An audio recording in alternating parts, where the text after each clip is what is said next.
J'ai quelques conseils à vous donner pour les commandes rapides. On peut changer la sensibilité, le volume et le seuil avec les boutons. Je pense que le réglage du volume est très important quand on capte des signaux de grande cible. Moi, j'utilise une boîte de conserve ou une grosse tige, quelque chose qui va faire un son extrêmement fort. Et je règle le volume pour le baisser à un niveau plus agréable, que ce ne soit pas trop fort si je passe sur une grosse cible. Le volume se règle entre 0 et 25. Le paramètre par défaut est 25. Le volume est le niveau maximum du son émis pour une grande cible. C'est très important de savoir qu'il ne modifie pas la sensibilité d'un signal faible. Il ne fait que limiter le son des gros signaux.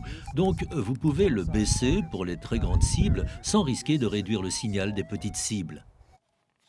Les boutons de la sensibilité, moi j'aime être toujours à la sensibilité la plus haute quand c'est possible. Utilisez les boutons plus et moins de la sensibilité pour choisir parmi 8 réglages. Augmentez la sensibilité pour les cibles très petites et très profondes. Utilisez les niveaux les plus bas quand le détecteur est instable à cause de déchets métalliques, de sol minéralisé, d'EMI, et que cette instabilité ne peut être corrigée avec la compensation de l'effet de sol ou un balayage de fréquence. Le seuil est très subjectif selon les personnes. Beaucoup de gens aiment avoir un seuil constant, j'en fais partie. Utilisez les boutons plus et moins du seuil pour régler le bourdonnement de fond sonore constant. Vous pouvez le régler entre -9 et 25. Le paramètre par défaut est 15. Réglez le seuil à un niveau à peine audible.